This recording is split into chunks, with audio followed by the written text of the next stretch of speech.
حدیث کے الفاظ ہیں من صلی اربعا قبل الظہر واربعا بعدها، جو ظہر سے پہلے 4 اور ظہر کے بعد بھی 4 رکعتیں پڑھ لیتا ہے، حرمہ اللہ علی النار، اللہ ذو جلال اس انسان کو جہنم پہ حرام قرار دے دیتا۔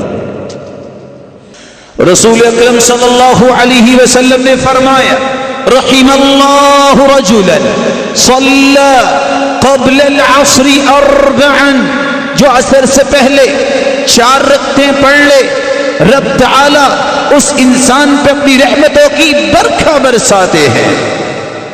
رسول اکرم صلی اللہ علیہ وسلم نے فرمایا ما بین کل اذانین صلاۃ، تکبیر اور اذان کے درمیان بھی نماز ہے۔ آپ مغرب کی اذان سنیے، 2 رکعتیں پڑھیے۔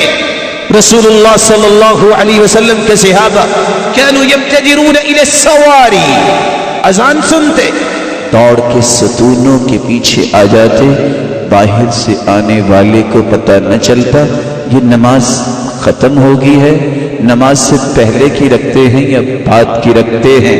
54 رسول اللہ صلی اللہ علیہ وسلم نے فرمایا میں جب جنت میں گیا میں نے دیکھا کہ میرے آگے چلنے کی، کسی کے چلنے کی مجھے آواز سنائی، جبریل یہ کون ہے؟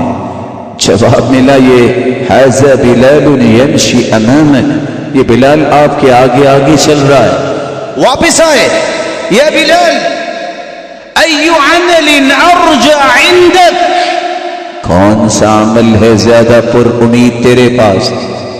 آپ نے ہی تو سکھایا تھا ما اصابنی حدث قط، جب بھی میں بے وضو ہوتا ہوں وضو کر لیتا ہوں، ہر وقت باوضو رہنے کی عادت بنائی ہے۔